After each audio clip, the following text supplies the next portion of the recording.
that are watching via the internet tonight also. We will start off with the flag salute.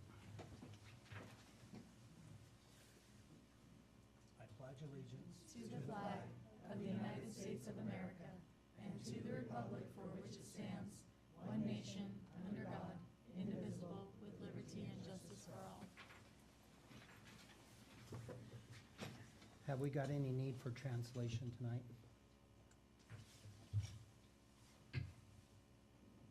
Okay. Thank you. Approval of the agenda. I need a motion for the, I motion that we approve tonight's agenda. I second. all in favor? Aye. Aye. Anybody opposed? Okay, so carries. Have we got any public comment tonight? Okay. Next thing is recognition. Yeah, we wanted to acknowledge a special group of folks this evening and make just a brief comment about the recent levy results. The levy was certified here in our community on the 24th, so we've met the threshold for passing a levy, and actually by a significant margin. Yes. Approaching the mid-60s. Yeah, I think that certainly deserves a round of applause. It's well above what was happening across much of the state, so strong indication of support and participation from our associations, from PSC and OEA in particular. Were very helpful in getting out the messaging. The district is in that position of just providing facts, but really appreciated their support and participation in that process. We also, though, had a group of individuals in the community, and Director Lemus, she actually, prior to her appointment to the board, was leading the Citizens for Othello Schools around the ideas for promoting and providing information to our community, and some of those members are here tonight. So I wanted to have Director Lemus talk a little bit about that work, and then we could take a picture and acknowledge the folks who worked hard on making sure that we had a successful levy. Thank you. So it was really nice this time around. I've been part of the process before just as an executive assistant, but this time being able to be part of the process, leading the group was really great. One of the most effective parts of this process was using our social media platforms, our personal social media platforms, and not just using the school districts. We went ahead and created lots of different marketing and social media posts where I was sending them to different individuals and just letting them know, hey, can you post this? Because it was different. It's different when you're getting the same message from the same person all the time. So it was really nice having the support of a lot of people in the community that were sharing those posts on their social media posts, reposting what other people were posting, and it was just really getting out a consistent message out in the community. But I think the other thing that was probably most effective, and still till this day I'm getting compliments and a lot of people reaching out to me, was getting the students to help put out the door hangers. And I really, when I took the picture of them to post it and let the community know what these kids were doing, I didn't realize that it was going to get so much momentum. People really liked that. I even had somebody stop us at a stop sign and just tell the kids, like, wow, good job, you guys are awesome. I'm really proud that you guys are out here doing this for your schools. You got my vote. So that was really awesome to hear. So that was really unique. And I do think that the door hangers were very effective. That's something new that the Citizens Group did this year versus just doing a mailer. We decided to do door hangers, and everybody got the message. Definitely before they had to go and check their mailboxes. This time they really didn't. It was right at their door. So there's some people here that were really helpful in the process, so I wanted to thank them, and thank you to everybody. Could we have the members of the committee that are here tonight come forward, and we could take a picture up front and make sure that we acknowledge your presence and give you a round of applause for all your help in getting the messaging out.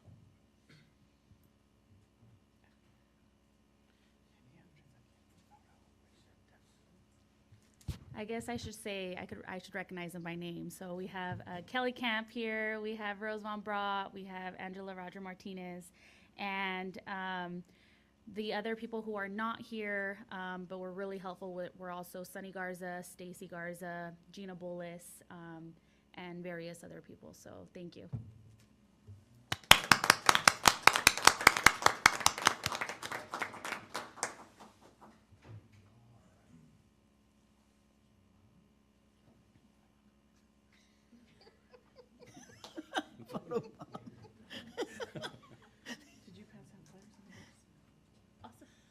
Well, thank you all for being here tonight, and thank you for your help in getting the word out about the levy.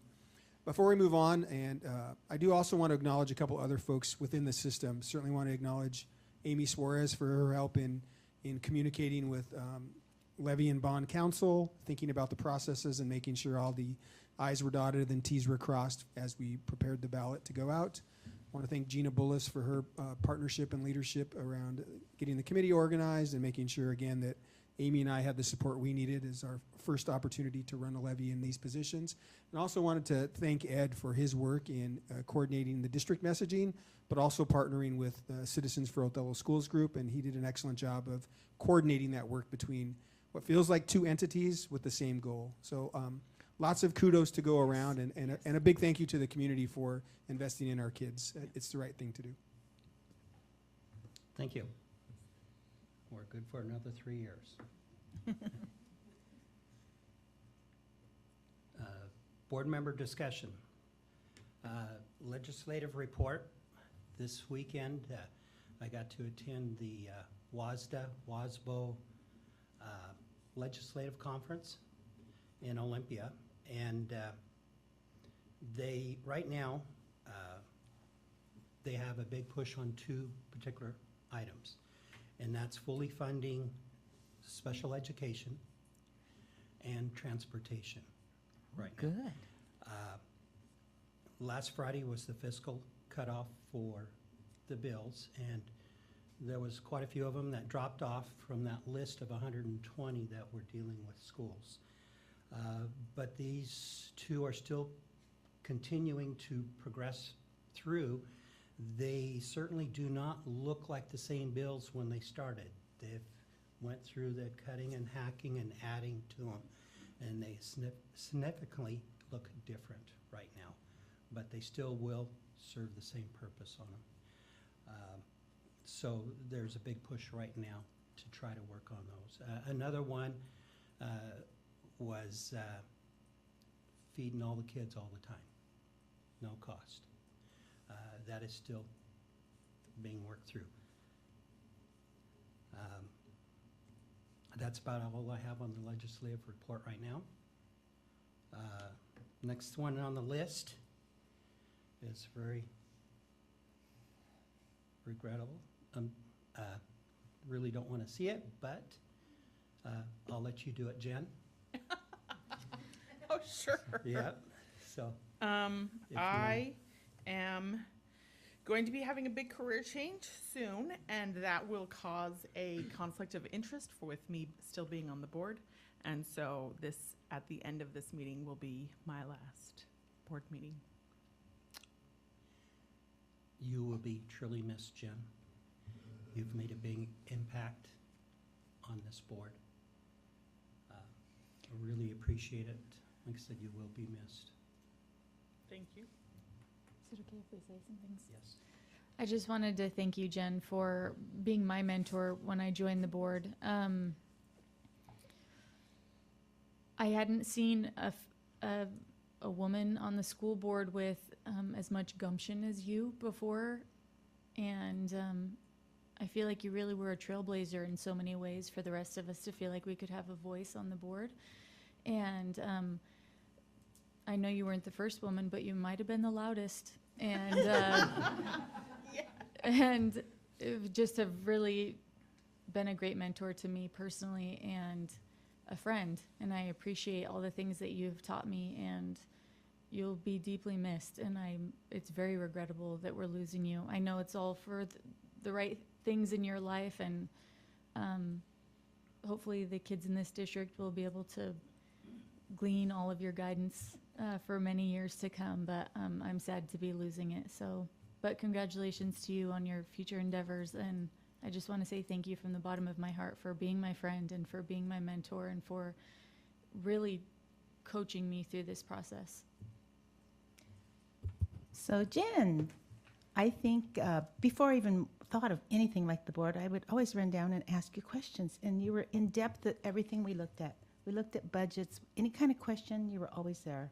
And I just want to thank you because I think that opened the eyes of everyone. And one of the things when Lindsay and I ran that she said was 3 women. Well, we have 4 for one meeting. But we truly will miss you. Now you're going to have to make us a little stronger at looking at every detail. I think we look at details, but we don't speak up as much, and I truly appreciate. And we're not going to say goodbye because you're not going away, but from the community, but you're going to be a great, in your next profession, you're going to be great. And I think we're lucky. The kids will be lucky. So thanks, Jen. And for me, I've been here since you started. I was here when you started. Now I'm here on your last day. But I think what's really awesome, Jen, is that even though if it was just for 2 meetings, this is the first time there's been 4 females on the school board. So it's an honor and a pleasure to be here with you, making maybe history, maybe. But Jen, I just got to say that as when I was an executive assistant, you were so supportive, so amazing, and I remember just having so much respect for you, and still to this day I do. So I am just so grateful that I got to know you in this capacity, and I am so excited for you. I know that this is something that you've always wanted, so I can't wait to see you in your classroom. Add just a couple words if I could. I like the word gumption, so I guess I'll try and sum it up in maybe just 3 words to describe my interactions with you, Jen. I can't believe it's been 5 years. First one is around curiosity. You certainly, when we first started to interact, had a lot of questions, and you and I had some, I think, really powerful conversations about why you were so curious and what it meant for the system. And I think we both learned about each other in those conversations to the benefit of the board, but for me, certainly as superintendent and for the system. So I will always remember and appreciate your curiosity and that it came from a place of developing a better understanding. I also, when I think about you, think about compassion and the compassion you have for not only for kids who maybe are overlooked. I know you have a deep passion for DOHS. And I also know you have a willing ear for staff who come to you with their struggles. And more than some board members or most board members, you're willing to listen to those stories before you make a decision and interject. So I think that compassion has been really consistent. And then the last thing is, you get excited, you have an issue, and you sign up to be a board member. Then you start to work, and it takes some commitment. And you have demonstrated a commitment to attend the WASDA stuff, attend NSBA, time away from your family, never missing a meeting, participating in bond and levy work. Like, that's 5 years of lots of hours of investment and commitment from you to the students of the Othello School District. So I have appreciated getting to know you, particularly over the last 2 years. But I'm glad that you're making the best decision for you and your family. And that I hope you continue to watch and stay invested in the work that's happening in the district. So I wish you well. Jen, thank you again. Thank you for all. your service. Okay, that brings up their next discussion is District 1 Board Director appointment process. We could do the same process that we just went through. I think we're pretty much set and ready to go. We would be looking at, I believe, the last meeting in March, making that decision. Yeah, so what I can do is I can connect with Ed Peterson, and we can make sure that we reach out and make the appropriate contacts with local media to make sure we meet all those requirements. I think the last time we gave it about 4 weeks to run through the process and to consider applications, and then, of course, requires the public interview and that deliberative process. So we'll go back. It hasn't been too long, and we'll just relaunch that. Okay. if that's agreeable with everybody. Okay.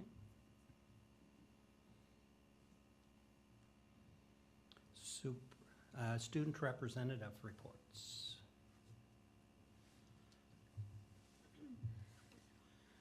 Okay.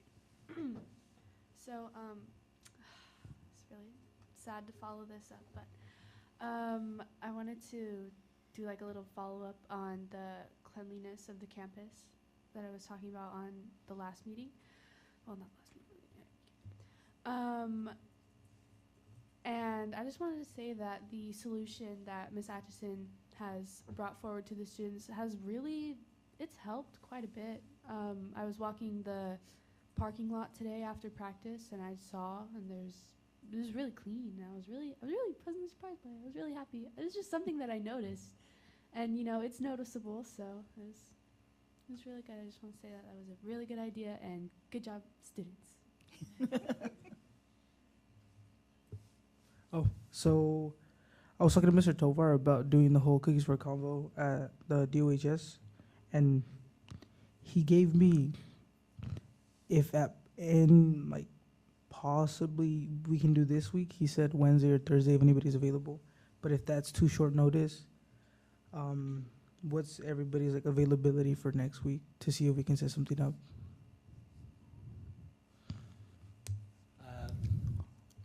Would there be 2 board members that would be able to attend that? If it was, I can make This- myself available. I don't have my calendar here, but I can't Wednesday or Thursday of this week, but I could next week. But if there's 2 that can make it this week, I mean, you definitely don't have to wait for me by any means. give a time, Gael. I mean, I would rather like shoot for next week so Next we can week. be prepared, Okay. because it's kind of like really short notice. But if you guys can do like Thursday, if that would work. Thursday works for me. Okay. Okay, that way we can get both of you. Okay, thank you.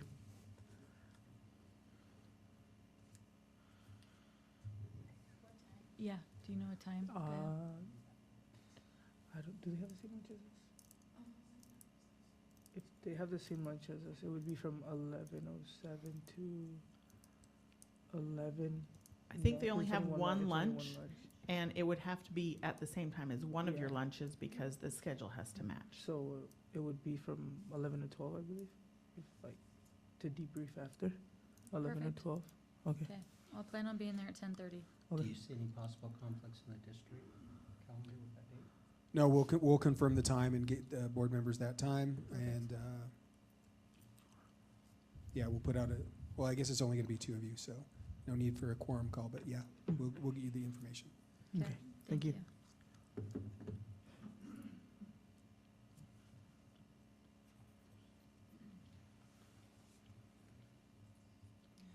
Okay, is that it? Okay. So we'll go on to C1, required approvals. Need a motion for that? I have a quick question before we go forward with that.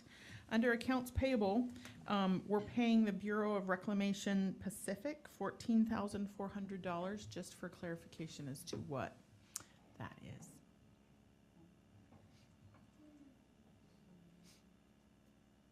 Okay, that is for irrigation district water to all our campuses except for Hiawatha. And we've had that contract since 2007. Perfect, great. I move we approve the required approvals. I second. Second. I do have one question before we go on, and this is to do with the ICOS report. And Greg, I heard that you might be able to answer it. Hopefully. Well, this is to do with one building, and it was the school bus transportation facility. And I noticed you rate the structure, different parts of the structure and percentages. Under the foundation for that building was in the low 60s. Is that something that we have to start looking at to address in the future? Because your foundation is the foundation of your whole building. Before you get going, Greg, can you tell us what ICOS stands for, in case there's people listening, or for me? that doesn't know what. Look it up too. Okay. Oh, there it is. Who has good enough eyesight to read what that says? You guys in there? Information and condition of schools. Perfect. Thank you. Information, yeah. It's part of our asset prevention program through the state for any, it was started so that the state could keep track of the facilities that they're funding. So we keep track of all of our facilities in it, but the only ones we're required to are Wahidas, transportation, and the 6-packet or the 700 wing at the high school. Those met the criteria to actually be required to be part of that, but we do all our facilities. To Ken's question on the foundation's something we've been looking at since it was built, because we knew the issues that we had when it was built, and we tried to remedy them during the construction. And we have been watching and seeing a few cracks here and there. The condition didn't change this year from last year, though. We will be having, I believe, I was just looking it up, the 6-pack is due, give me one second, I'll go back to the right page in the ICO's report. So every 6 years is required to have a qualified inspector come out and re-inspect. And the transportation facility is due in 2026. So the training that Orland and I received was minimal. It was an annual, it wasn't a full inspection. It was more, has the building changed from last year, basically, to put it in an essence. And for us, the building hasn't changed. So my report didn't change at all from last year or the year before. Where in 2026, we'll hire an entity to come in, and they'll bring an architect, an engineer, they'll look at HVAC, they'll look at the building itself, they'll look at the whole package again, and they'll reevaluate the entire building at that point. And that's when we'll really look at and see, has it changed over the 6 years different than what we've seen each year to year? So that's what we're looking for there. That'll be the big indicator timeline right there. Mhm. But as we're seeing now, yes, there's some things we're looking at, we want to address, not necessarily the foundation of the building right now. We're looking at more at the asphalt itself. But we're keeping an eye on it. Good, good. It was just kind of a concern when I seen that number on the And foundation. the interesting thing about their grading scale, it's like goes from like 100% to 70% to, it jumps down really fast. It's either excellent and then good is like, if you read the documentation about what good explains as, you'd be like, oh, we need to rebuild it good. It's already bad. So it's kind of a funky system, but you know, it's made by the state, so. Okay, thank you. So was it 3 years ago we just kind of surfaced it a little bit, right? Patching? The asphalt, asphalt. Yeah. we Seems didn't like we- resurface. We just did some We patchwork, picked right? about 17,000 square feet. We excavated and rebuilt it Yes. in some certain areas. And then we have some other areas we've noticed that need addressing. We're looking at right now getting bids Okay. to address those. But the building itself, other than some light cracking in the concrete, we haven't seen a giant, you know, it's Okay. not fallen into the ground. Saturation, Okay, thank you. Okay, with having already a first and a second and all questions have been answered, all in favor of the required approvals? Aye. Any opposed? So passed. Accounts payable warrants 2. I motion we approve accounts payable warrants 2. I'll second that. All in favor? Aye. Aye. And I've got to abstain from that one.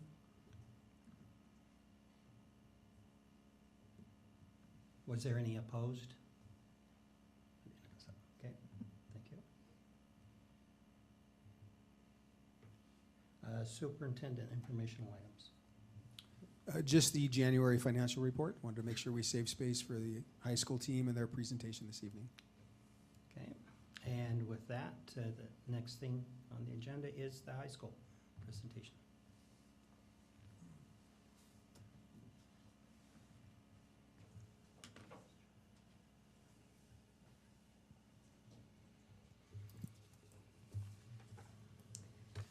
I first want to thank everybody the board for having us tonight, and as well as being able to be flexible with us, because I know we were originally supposed to be giving this back in, I want to say it was the 13th of February, but myself and a group of teachers were at a training, and you'll be able to hear a little bit more about that.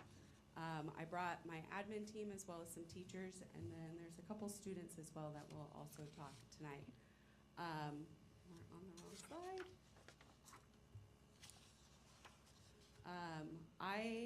When you guys came and visited at the beginning of February, well, I should back up. So we started the school year looking at our student achievement data. This data is from OSPI, and the admin team saw that there's a lot of room for improvement, and there's a lot of room for improvement with everything that we do. So with that, we have continued to focus, and I talked about this a little bit. We have kind of a 3-year plan going. We had intentions this year to work on common assessments and really start data cycles, but as there's been some changes at the beginning of the school year around school structures, we went from a quarter-based system to a semester-based system, to now trimesters. And so teachers have had to really reshift a lot of their work that they did last year to align better with the focus of preparing for data cycles, as well as developing common assessments and that sort of thing. So this year has been really looking at and building strong foundations. We also had shift in our leadership team, with me becoming principal and Scott becoming the assistant. So there being changes in leadership has also been part of the reason why this has been all around foundation of the work that we're doing at the high school. I had shared that we have a school improvement plan where we're focusing on 3 systems. The first system being what we're teaching, which is where we are currently living at the high school during our PLC. The second system being how we're teaching it, and we're starting to dip into that within the last month or so. And then our third system, we're continuing to look at system 3, feedback, and really looking at mastery-based learning or standards-based grading. I have a question on that. So Sure. you've basically used those 2 terms interchangeably. Are they the same thing? No, but we are working on learning more about mastery-based learning, and what does that mean for the high school, and how do we prepare our staff for mastery-based learning, and what are the things we have to do to prepare our students for that. So we're working on making sure that we have admin has the right tools and understanding of what mastery-based learning is, and then what are the steps that we need to do to prepare our staff as well for that. So no, they're not the same, but our goal is to go towards mastery-based learning. Another change that we had at the high school, we had a shift in our leadership team being called a school action team to now being called school improvement team. This was because our SAT team was focused on the structures or the daily operations of the building, and it really wasn't looking at the big picture of things. And so now our school improvement team is really focusing on PLC planning and what does that look like for the building, as well as we're getting ready to dive into what is the mission and vision of our building, because oftentimes our teachers are asking, why are we doing this? So we're going to be starting to dive into what is our mission? What do we want students to leave here after high school knowing and being able to do, and what are we committing ourselves to? As well as looking at having an instructional focus when it comes to what are students learning, and how are we talking about student learning at the building level. So the rest, I kind of went over all of that during our site visit, but I also think that it's really important that we're also looking at the other things. So within each of the systems, we have various components such as advisory and how we're doing classroom walks and our partnerships with our parents, because our parents' connection and with our community is very important. So I have my lovely staff and some students they're going to be able to share about some of the experiences and things that we're doing at the high school. So with that, was I doing this one? Okay. So System 1 is really around what are we teaching. So all of our PLC work has been around really breaking down their standards, really looking at sequencing of all of their things and making sure that everybody within their team has a clear understanding of what they're teaching, why they're teaching it, and how is everybody assessing that standard so that we can prepare for a data cycle meeting to really look and reflect on how did we meet the needs of our kids. If not, how are we reteaching and addressing it in future units? So that's kind of been where we're living. And we're getting ready to, our English and our math teams are actually getting ready to, and we're having conversations around the interim-based assessments, so preparing our kids for Smarter Balance. And so they will be, at some point before testing in May, will be, if they're in English 9 or 10, or algebra or geometry, they'll be taking a chunk of the Smarter Balance so that they can get a feel for what that's like. Jaden, you're looking at me like, oh, joy. So that's kind of System 1, is really narrowing down our focus of what we're teaching in the classroom across the board in all classes. So I'm going to turn it over to Josh so he can go into more around our PLC work. Thank you. My name's Josh Meek, and I'm also one of the new administrators. I'm an assistant principal. I guess it's not so new anymore. It's been about 8 months.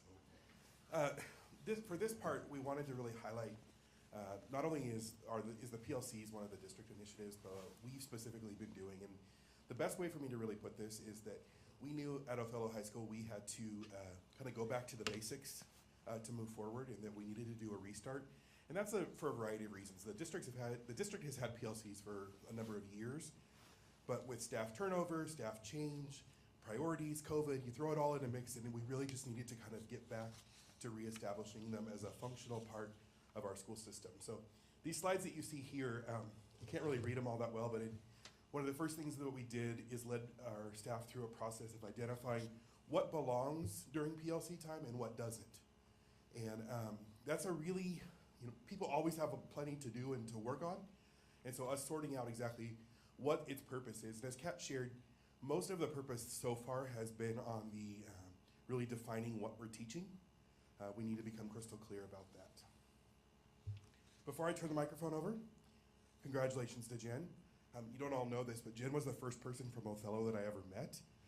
During COVID, when everybody else was locked up, we were part of a Eastern Washington School District advocacy group that was meeting during Zoom for the better part of 2 years. So congratulations, and sad to see you go.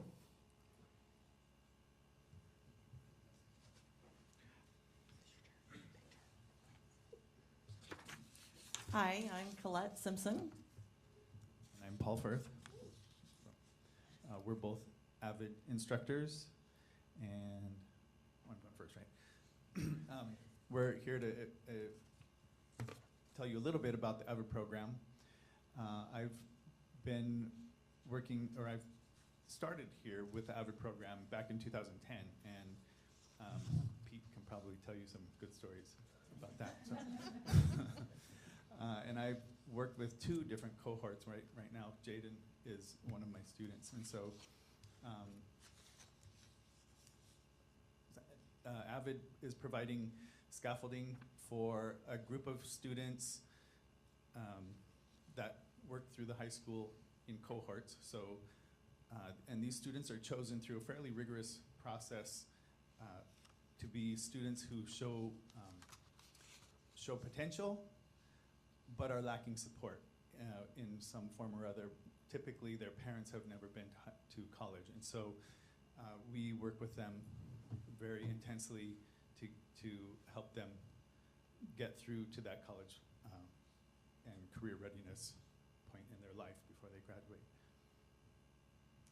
I've been part of AVID also since the beginning. I actually have 3 cohorts who have gone through, and Paul and I counted up today. We have 10 graduated cohorts.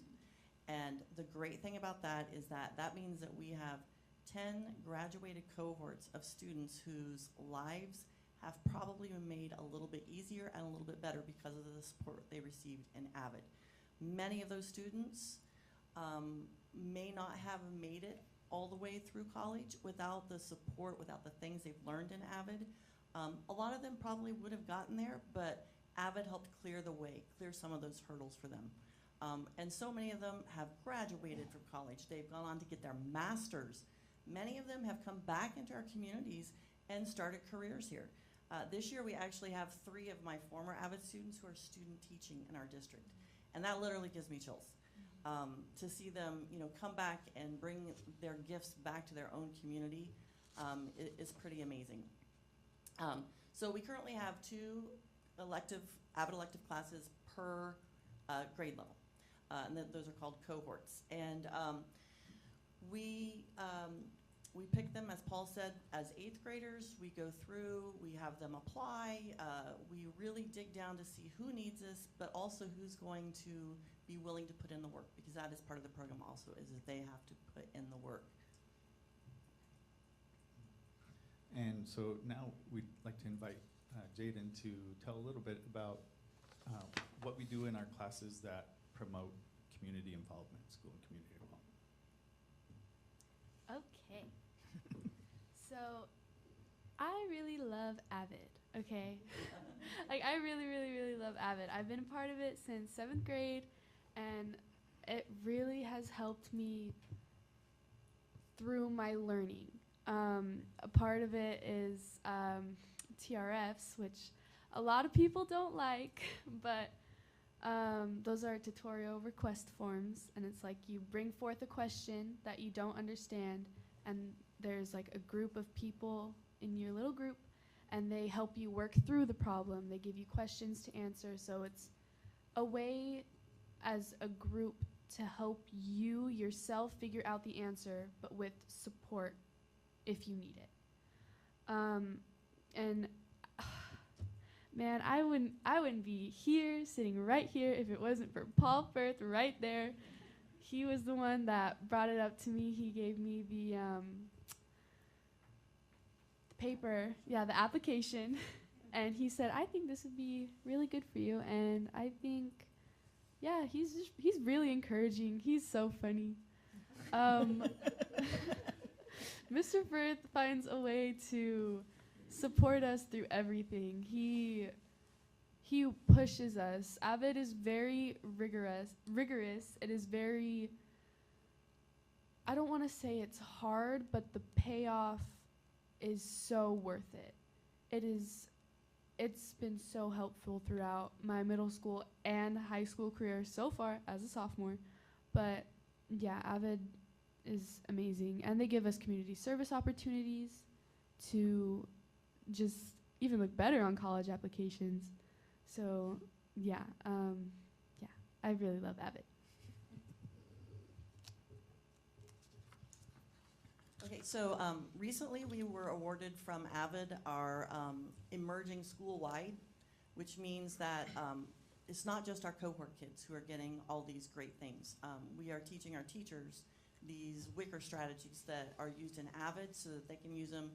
And that's the goal, really, is that we push out these great teaching strategies, and we also push out the college and career atmosphere to all students. So based on an assessment we have to do of ourselves every year, we were awarded emerging school-wide, and that's really important. So our last speaker is a senior, and I'm going to let her introduce herself, but she, I think, is going to show you the payout, what happens after all this hard work and all the family time that you get as an AVID student. Thank you.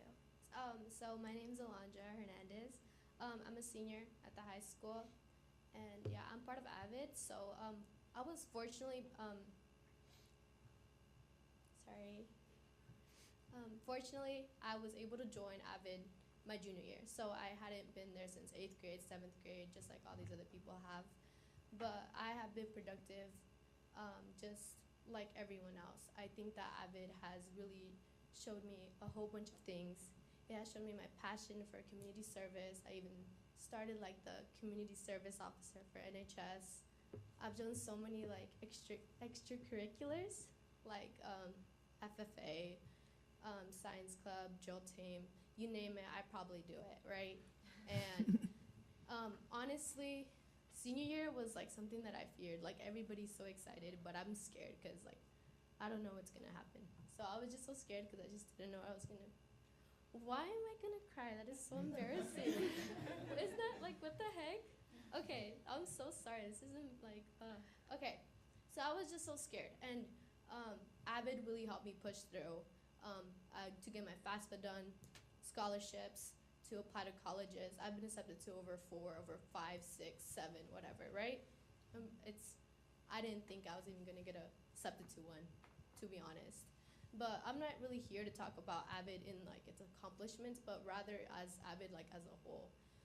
Truly the best part of AVID is the opportunity to create and build like a family and community of people, like to create these healthy relationships with people who have the same visions, goals, and just the need and want to continue to like grow and learn.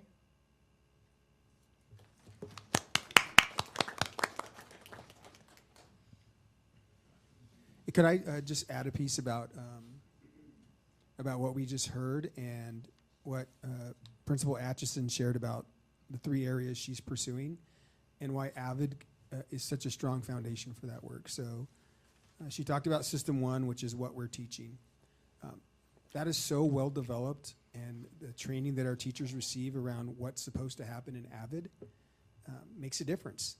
That's the what. It's a system. The second piece about how we're going to teach it. In AVID, you have weeks at a glance. This is what the week looks like. Tuesdays and Thursdays are tutorials. You better have your binder ready. Like all those things are how we're going to get this done.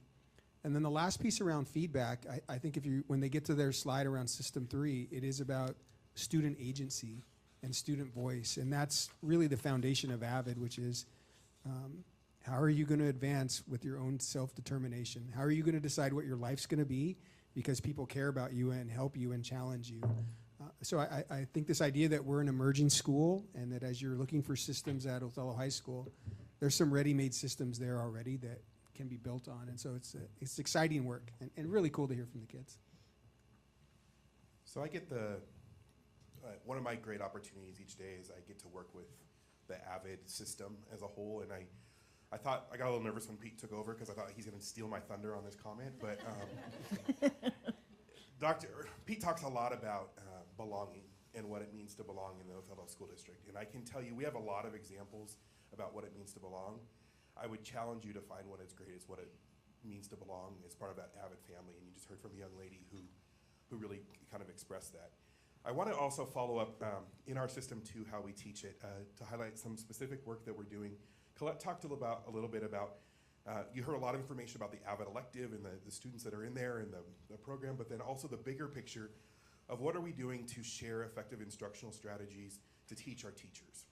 And we are right in the middle right now of some very exciting work around the use of academic language, very specifically targeted at our multilingual learners, but also students as a whole. And if you walk into any classroom, I think most teachers would always tell you that helping students understand that academic language and navigate what that means is a challenge. And so when Pete talks about having kind of a ready-made system, we're involved in a professional development opportunity to bring the AVID academic language strategy to our entire staff. And so we have another one of those coming up next Monday, so a week from today. But that's some of the things that we're working on specifically around the instructional strategies and how we're teaching it. And obviously, we have lots of people who are AVID trained that have participated in professional development, but this is one of those rare opportunities to do something with the whole group, not just specific teachers. Scott's next.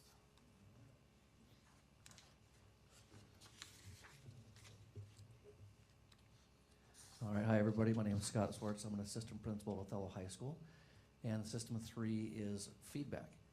And it may not be what you're thinking of. It is pretty much based around our students and how our teachers are receiving feedback from them.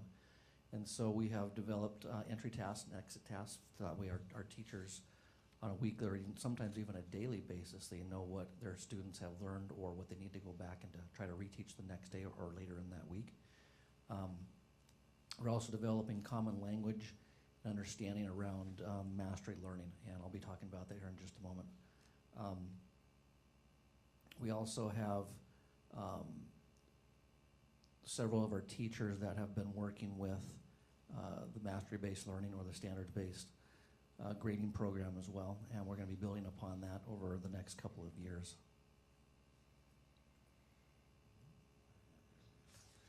Okay, so the little cartoon on the right-hand side is probably the best way I've seen this described as far as standards-based grading. If you were to go to a mechanic and you take your car in to get a checkup or a tune-up or whatever, and he hands you the piece of paper that says, oh, your car's in B+ shape. What's that really mean? I don't know. Standards-based grading, what that does is that breaks it down into smaller pieces. And with our kids, they will be learning, I shouldn't say learning the standards, but they're going to be working with the standards and mastering those standards. And so, you know, if you take your car in there, they're going to tell you what your tires are like, and do you need an oil change, you know, and things like that. And so, again, that's probably the best way to try to describe, and from what I've seen, mastery-based grading. Mastery-based grading or mastery learning, again, are a little bit different, focusing on our students and mastering skills. Students will also get multiple attempts to master a standard. It's not just a one-time shot. They'll have multiple opportunities throughout the term, whether it's the trimester or whatnot, to be able to show what they've learned and how they've learned that. And again, we have had this year 10 pilot teachers, mainly in the CTE, World Language, and ELA programs. And next year, we're looking to expand upon that by hopefully at least 5 to 10 teachers that are willing to try this out.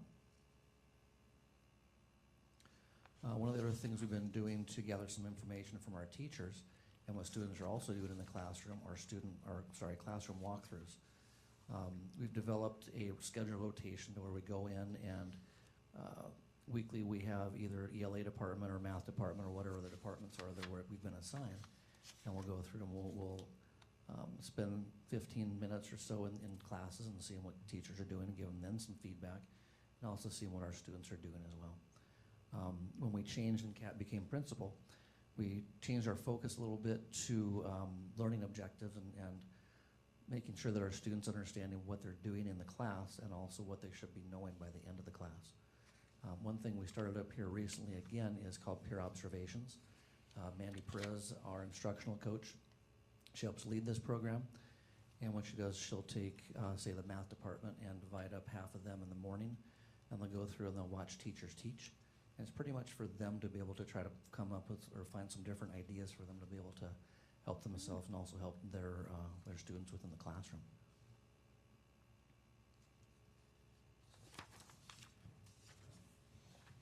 Should have put my slides in order. If you go back to the O that Kat shared, that that we are Othello High School, and we're kind of hitting all of those things that are supporting that. One of the things that we're very proud of is this pathway work. And in Washington, the word pathway means a lot of different things, but some things that we really want to focus on. And I know you're aware of this, but it's something that we not only take very seriously, but we're very proud of to continue that work, is that we are just a few credits away for students to be able to earn an associate's degree right on the Othello High School campus. We're even going to make some big shifts going into next year that are going to get us even closer to that. It's a pretty unique opportunity to be physically removed from colleges as far as we are, and for our students to leave with an opportunity with both a high school diploma and an associate's degree is pretty amazing. So some of those changes that are happening right now, we have some work to do in expanding our humanities offerings. That's one of the areas where we were a little bit deficient in meeting that degree requirements. Also, our ability to focus on equitable student opportunities. When you offer it on our campus, you afford the opportunity to a student who doesn't have transportation means to drive to Tri-Cities or to Moses Lake. You open it up for people who don't have the money to pay for books. You open it up to people who might have some awesome other classes they want to take, and they're not ready to fully pull themselves out of the high school setting. So we really believe it's a huge stride forward towards equity. And we've all developed, maybe a little bit out of fear of Amy Paris, but that we will do whatever it takes to make this happen. And so that's really one of those pathways. And I'm just kidding about Amy. Please forgive me. Kind of. The other thing that we are very proud of is we have a very robust career and technical education program. And so another way where you see pathways used are students that are taking a concentration of classes within any particular area in career and technical education. So this year in particular, we've done a lot of work on our pathway in the human services. We are expanding our pathway in criminal justice and bringing on some additional coursework. We're working on some new course articulations, which will actually end up becoming some college and the high school program opportunities. And then we're developing some new courses that makes access to those pathways even better. And this is one of the ways that students can earn a diploma in the state of Washington. Our other big, one of those other elements is our advisory program. And we'll go through this quickly, but this year we meet in advisory every day in small groups. The primary focus of that is on career and college exploration. We are, the end goal of that really is that students work on building their four-year plan and their high school and beyond plan. So they're developing a plan about what they're doing in high school and what they're gonna do when they get out. Today we actually launched the online homeroom building of the four-year plan. And the goal of that is for students to be able to have that throughout their high school career and it travels with them, not a one-time thing. We do a lot in advisory, focused on relationships and study skills and social emotional learning and real world activities and exposure. In a lot of ways, those advisory groups are becoming little families on our campus. So one of the things that advisory has offered is the real world application. And so one of the things that in partnership with Amy Paris and colleges and all of that is at the beginning, at the beginning of the year, we were able to bring back our career fair, which had gone kind of MIA due to COVID. So we were able to bring that back and our kids absolutely loved it. And so we continue to have that opportunity for our kids to be able to explore all of the opportunities that they have.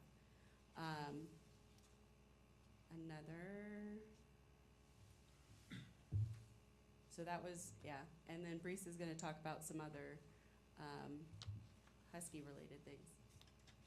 Hi, I'm Brisa Montejano. I'm one of the two ASB advisors at the high school. I'm going to bring up one of our very active students at Othello High School. Hi, my name is Sarah Hernandez. I'm the ASB Publicity Manager. Along with a state drill team champ, and she was at ASB meeting, then had practice, you know, all the things. So we are going to talk to you guys about some of the student activities and why kids are enjoying their time at Othello High School. So we're going to start off with the newspaper. We have an active journalism club called the Husky Times. They prepare questions, interview students and staff, write their piece, and then submit it to their advisor, Mrs. Armfield. They recently started an actual newspaper, so each advisory class gets a newspaper, and it's like actual newspaper. Like, we invested in that. I was so happy. Students get to read about what's going on at OHS, and we get to see ourselves in the newspaper. Eventually, they would like to expand and distribute to local businesses in Othello. Next up is our book club. This club actively meets to discuss the latest book they have read. In the last year, advisor Mrs. Simpson has seen an increase in English language learners joining the club, which is great because the books are chosen from a variety of, or from a wide range of reading levels. Speech and debate this year, we saw a return of the club, and recently they competed. They've been fundraising as many concession events as possible. 5 students competed in the regional state qualifier speech and debate tournament, and all of them placed in their competitions. They will compete at state in the next few weekends. Liam Harvey, district champion. Genesis Castro, district champ. Sam Harvey, district champion. Omar Martinez Gonzalez and Adamari Serna placing second. Advisor Laura Cooper and judge volunteer Mrs. Campbell have been busy helping these 5 students prepare for state. I should also note that we also have 2 national alternates. So in May, if someone doesn't, from the national level, doesn't make it, we do have 2 alternates from speech and debate where they'll be able to go and compete as well. Cool. So this year, one of the things that we did in preparing for the school year was meet with our ASB and class officers. And one of the topics that came up was student recognition. The kids felt like we just weren't recognizing students enough. So we brought back the Student of the Month. But these kids decided we don't just want to recognize kids for good grades.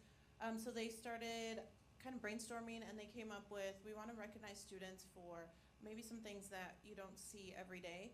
So for example, this last month we had Fruitful February. It's a student who has improved the most in a place where they previously struggled. And I can give you my example because my student that I nominated happened to win. He moved here not knowing any English, doesn't read or write in Spanish or in English, and now he is currently passing all of his classes with a C or better. And that's all within 1 year. So he has improved tremendously.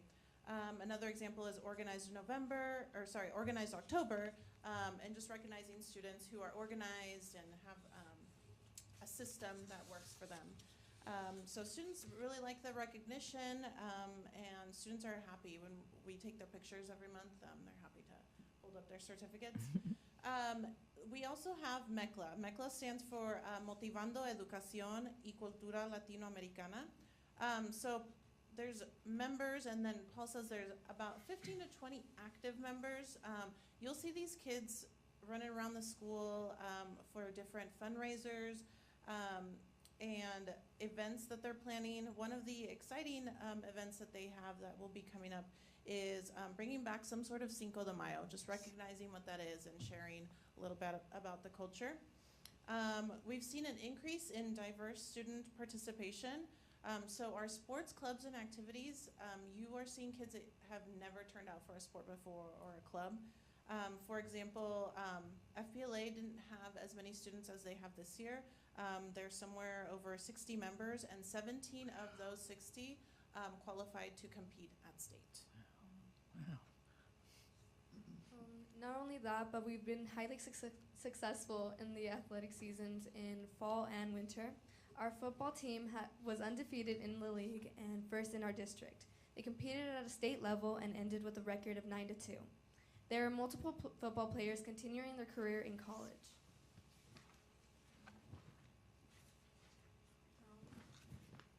In our other fall sports like volleyball, girls soccer, and cross country, we saw an increase in student participation and postseason participation. Our girls and boys wrestling programs are both well known across the state. Both had state placers and 1 state champion, as well as our amazing coaches. Our girls basketball team continues their postseason competition this week, and we are excited to see them compete at this level for the first time since 2009. We have a very strong unified program with the bowling in the fall and then continuing basketball in the winter. And then drill team will be competing this weekend at districts at Moses Lake, and we've been working really hard, and we hope to do well at state this year too.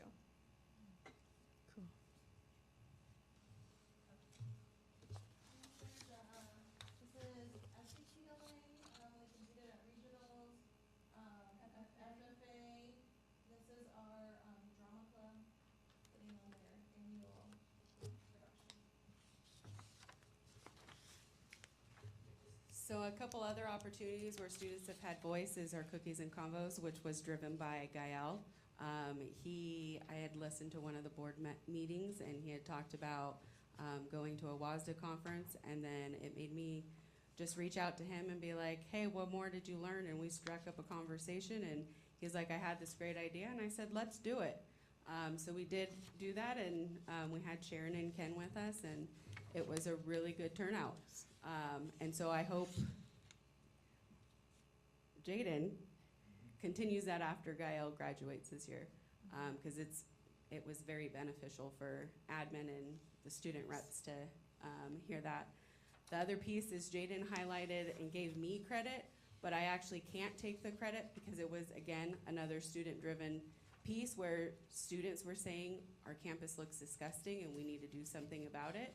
And so our FCCLA, and I know that they came and also talked to you guys at another board meeting, but that, again, was another highlight where students came, said, hey, this is a problem, and I was like, okay, let's fix it, and gave them the platform and supported the students so that they had agency in the building. Another piece in giving back is kind of been highlighted through AVID, but a lot of our our clubs and activities give back to the community. So one of our highlights, we partner with Second Harvest, and every 2 months they come and distribute food to families that need it. And in November, we had the biggest turnout of community or after-school activities going and supporting. So our National Honor Society, AVID, there were a lot of groups, and Second Harvest was very appreciative of the extra help because that was a very large food distribution that back in November. And then evening school. Evening school actually is afternoon school now, but it started out in 2016 as evening school, and at the time it was disciplinary. So you had students who were in trouble for whatever show up for 2 hours of evening school, and I'm just going to tell you it was not fun. But it also wasn't super productive because we also had kids who needed to study, who wanted help, that were also coming, and the two things didn't meld very well together. So eventually the disciplinary part of it went away, and we restructured evening school. It's now right after school, which is a much better time for our students. And we work in conjunction with Gear Up. They supply some tutors and are there for help. And also they run their Gear Up Club. I don't think it's called a Gear Up Club, but they help kids that are interested in college. They talk to them about it. They have a really great, they have a lot of resources, but they have a great turnout. And then we also have, well, she's amazing, Fieri Liao. She is our after-school person, and she comes in, and our English language learner kids show up for her because they know she's going to support them and give them what they need. And it is so amazing to watch her work with them. She is absolutely the best, and we are so fortunate to have her, and those students are so fortunate to have her. We also have a teacher, a certificated teacher who comes every night to offer homework support, to help students with what they need. Sometimes they get to make up tests in there when they, if they can't stay after school for their teacher, they can come in and make up tests. They get study habits. They get to use the printers. Many students don't have printers at home, so if they have assignments, they can work on them there. Our participation has increased greatly. The great thing this year is because sports, especially in the fall, started later because we had so many coaches who were from the elementary. A lot of our athletes, I got to know the volleyball girls very well. They are a super, super fun group of kids. But they would stay because they couldn't drive and they didn't have any place to go. So they actually stayed, got their work done, and it kind of really helped them out too. And then they could go to practice from there. So as we have taken on a little different, bent, it's no longer disciplinary. It's become something that is really helpful to all of our students, and it's available to all of them. So we have, I think, done a really great thing with afternoon school.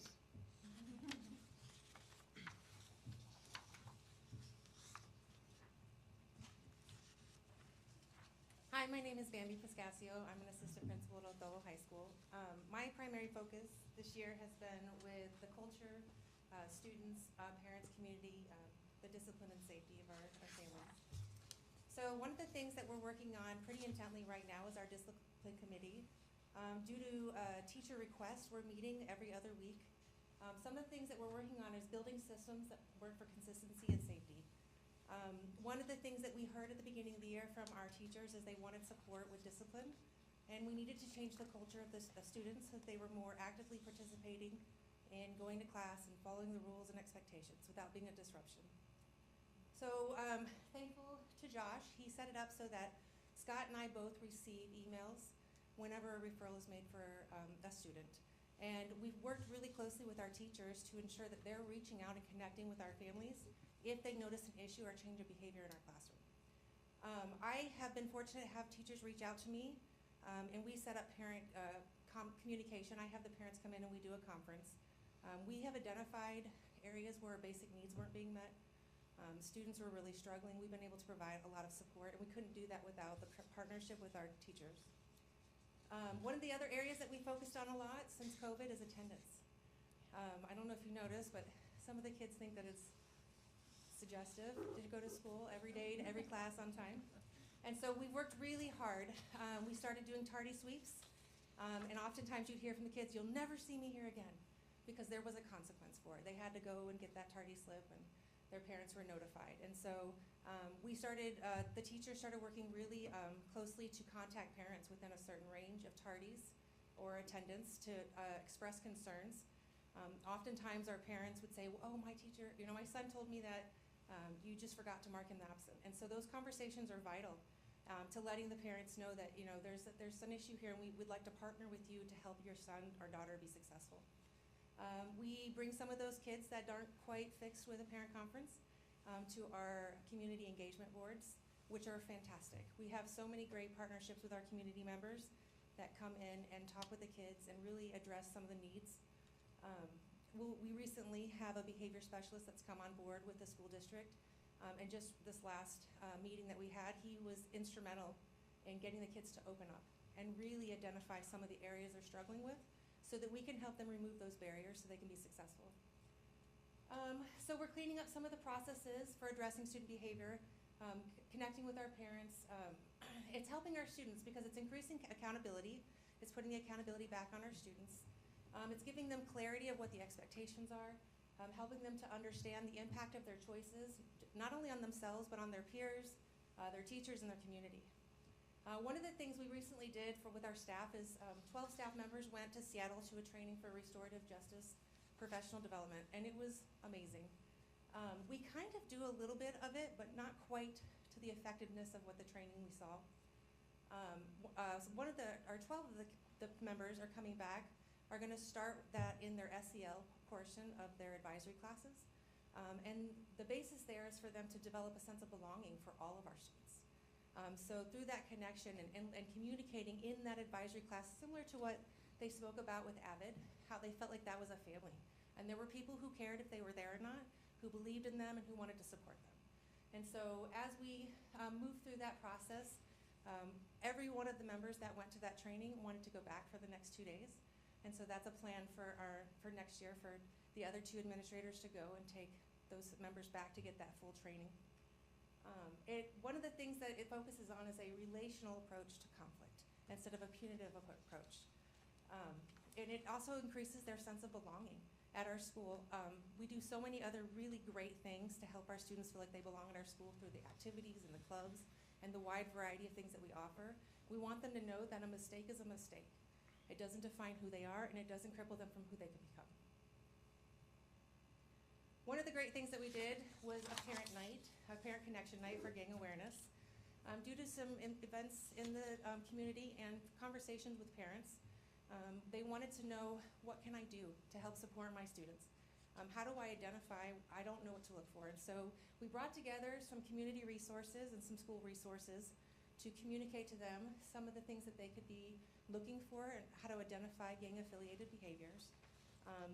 And we didn't want to just tell them how to identify it, we wanted to tell them who can you reach out to if you're concerned, not only in your school but also in your community. So we had some really great individuals who volunteered their time that night to communicate and connect with our families, not only provide them how they can communicate with me, but what I can provide depending on what service it was.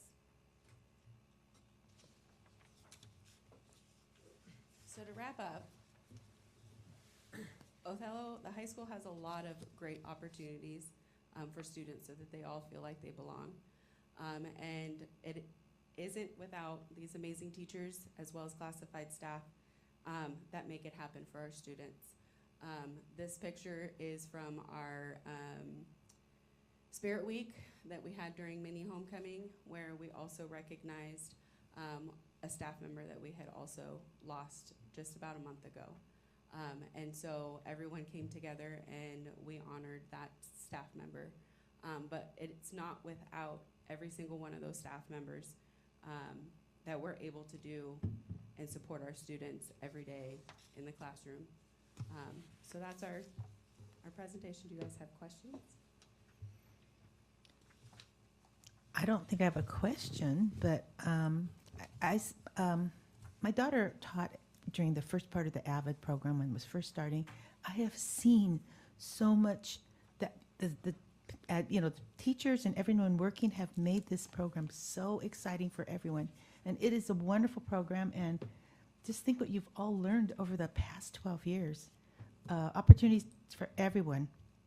I think my thought of it way back then was different than what it really is. You've opened this up, so it's completely wonderful. Doing the cookies and conversation, we were so excited to have students asking us so many questions and talking to us about what they wanted. They want more clubs. They want involvement. They are just wanting to do everything. So I think we're at a great start, and we'll continue. And this is nothing but going higher, reaching this top because of all of you and the high school staff, admin, everyone. So thank you. Mm-hmm. And it was a great program. I know when I first picked this up, I was like, this is a short story or a novel. This thing is gargantuous. But it makes sense to be twice as long as our normal presentations because your school is twice as big. And I walked away from our site visit feeling super inspired, and I feel the same way tonight. I got super emotional about the AVID story and just thinking the impact that we could have if everyone cared as much as Colette and Paul. I mean, if every admin was as passionate as you guys and every teacher cared as much as the teachers that have presented tonight, I mean, imagine what we could do in this district and across the nation for that fact. I went to the middle school for the cookies and conversation, and when I asked kids what makes you feel a sense of belonging, the overwhelming majority of answers that I got were my teachers and either my sports team or the club that they were involved in. And so the impact that teachers have on making students feel like they belong, it's immeasurable. But you can see by the way that these young people talk today about the teachers and the impact that they have, it makes or breaks a student's experience. And good teachers are so important, and I'm so appreciative to all of you that have presented tonight, and for all of the hardworking teachers that you have at the high school, and for the effort that they put in, because it's what makes students belong. And without those teachers and advisors being willing to put together those clubs, I mean, FBLA and all of these other things where you're just exploding with numbers, without leadership willing to put that energy and effort forward, those students wouldn't have it.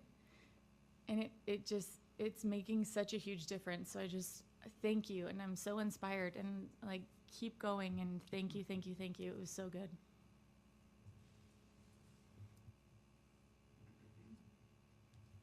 Jen, did you? Always great to hear your presentation. Sorry. I'm like, oh, my camera, my phone, my thing's actually off, which is odd. Wonderful experience to be at your campus and to be able to hear all of the great positive changes that are taking place, the things that have always been happening, the things that are changing to happen to be better, and the care that every student is important and every student needs to have a place. When I talk to students that go to your campus, often it's, oh, this is a problem, and da-da-da-da-da. And I'm like, yeah, but who loves you? Or do you have a person that you, like an adult that you can go and talk to? Every single one of them can say, yes, it's so-and-so, or for my child, it's this. Parents even know that their children have. And I know who some of my children's are. And that's great to know that there is someone, and just their faces always light up no matter what the problem is, that there is someone that cares and that knows that person, that child, the student individually. And that's truly that belonging, that engaging, that human contact is probably the most important. And that's always what it's going to be. Thank you. Welcome. Yeah, I thoroughly enjoyed my visit there this time. Not that I didn't enjoy them the previous times, but this time was a lot more relaxed. You can notice it. I really enjoyed meeting with the different groups at the different times. We got different perspectives from every group, and that's really nice to hear. It was great to do the walk-arounds. I got to walk around the ag shop and see some of the things that they're doing down there, and it's wonderful, some of the things that they're doing down there. These kids are, if they don't have college as a career in the future, they have a good, solid basis for a career right out of high school with some of the skills that they're learning. I love the fact that you brought some students here tonight to speak to us. Student voices are one of the biggest things that I enjoy. The legislative conference this weekend stressed on student voices. We had quite a few of the the board representatives, student representatives there. Today was a walk on the hill to meet your different legislators. And they were in different groups, and they said that if you have a student representative with you, let them do the talking. Because that representative or that senator is more likely to listen to them than it is a group of adults. And I kind of knew that was evident when the governor left us a 1.5-minute message on a video chat during the conference, but he was willing to sit down a half an hour with 20 of the students to listen to them. So I really appreciate the student voice, and really appreciate the visits. Love what you're doing. We have great students here, and you guys are just helping expand that a whole lot. Thank you. Welcome. If I could say something, I missed the visit. I didn't get to go, and since the last time that I was here at the school district, new faces, definitely 3 admins that are new to me, so welcome. But I do have some questions about the mastery-based learning or grading, but I think that I would like to schedule maybe some time for me to come down to OHS and just speak to the admin team, just so that way we could have like a mini site visit, right? That way I could understand a little bit better. I think I kind of got it, but I just want to fully grasp it. The other thing that I'm super, super, super excited about is definitely the opportunity and the progress that you guys have been doing on getting more courses in the high school where these kids could get an AA at the same time as their high school diploma. I think that that's huge. I'm ready to go and like scream on the top of my lungs and let everybody know about it, but I'll wait for you guys to make the announcement, and then I'll go at it too and let people know about it. But I think that that's great, and I really think that you guys are doing really great work. I would really love to see you guys out there letting the community know. And Ken made a good point. Student voice is huge. We saw that impact in our levy. So everything that just happened tonight, I really hope that those students maybe potentially could go out to the community and let the community know what's going on at OHS, because I'm sure that that's going to be pretty impactful for everybody. So thank you. Yeah. I just also want to say like how important it is to share good news, because we've had 3 years of like bad news central all the time. And so when there's good things to share it. And I love it. I mean, it restores faith in all humanity and the future. Me, we could have shared a lot more, but I wanted to keep it as highlight just some major things that we have. I loved it. And shout out to Josh with the slide that said whatever it takes. Clearly that's what you guys are doing. I love that. Okay, Pete, did you have anything to follow up? I guess I'll just add one component about, this is an opportunity to celebrate the work of the school, celebrate the work of the system. Certainly, student voice was an important component, but hearing from the adults around it I would just like to acknowledge the quality of the students that participated, well, not our student board reps, the students who shared their stories. Student voice is a heavy hammer if they have something to say and they can say it in an appropriate way. Because I think there's some times where a leader might say, I'm not sure I want that kid speaking. Are they ready? Are they prepared? And that's what's beginning to develop at Othello High School, that you don't have any fear that they're going to be prepared and be able to share a story, and when you ask them a question, they can respond. That's what you want from your employees, right? And that's the purpose of this system, is to develop kids that can go out into the world and advocate for themselves and for others. And so I guess maybe what I'm getting at is the kids here today advocating for their classmates, advocating for that high school.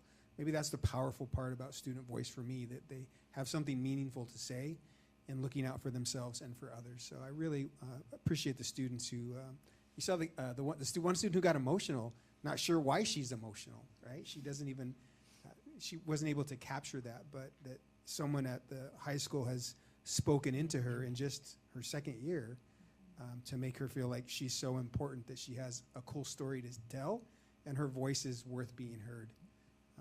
Just want to celebrate the kids tonight. Really cool. And so thanks to the high school for including them. Okay, with that, we'll go on to E1, policy review. I hope everybody's had a chance to kind of review the policies that are up for change. Most of them are, or actually all of them are related to the actions of a board and some of the policies that we need to follow. They will be back on the consent agenda for the vote at the next meeting, if there's no further changes. That we will go to upcoming events. We do have a site visit coming in March with Scootney on the 21st. So Ken, just wanted to provide one comment about the March 27th event, the tentative school board meeting, student rep interviews. As Marisa and I were reviewing our process when we interviewed Gael and Jaden, we remembered that that was during the school day on the school campus. And so at the last board meeting, we had talked about having that at 6 p.m. We just wanted to check in and confirm that you do, in fact, want it at 6 p.m., or would you prefer that we arrange something midday at the high school? I prefer midday at the high school, just to give every student who's interested an opportunity to be there. It worked out very well, I think, last time with that way. We'll adjust that just a little bit and begin working on a schedule then. Thanks.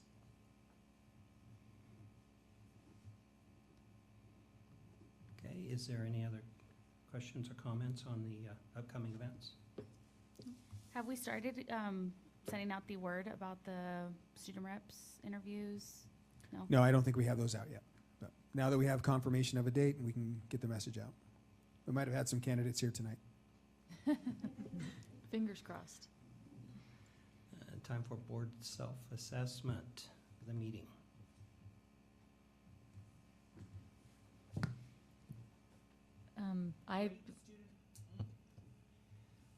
Great student voice from our own and others.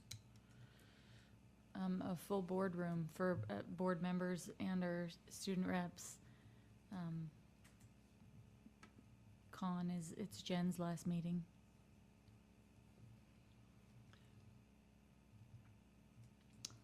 Well-planned agenda. These things are really loud or something tonight, aren't they?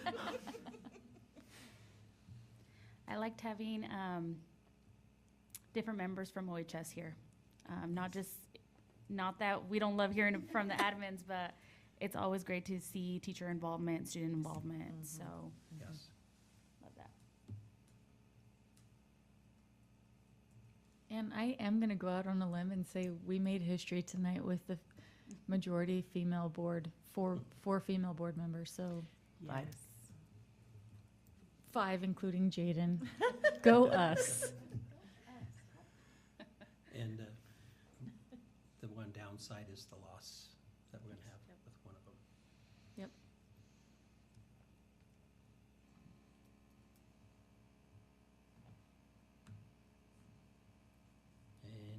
else on the board assess?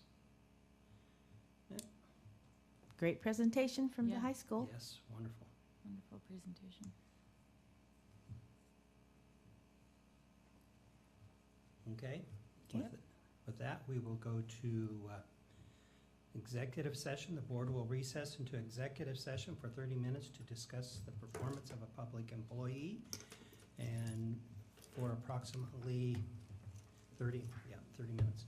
And no action will be taken after that.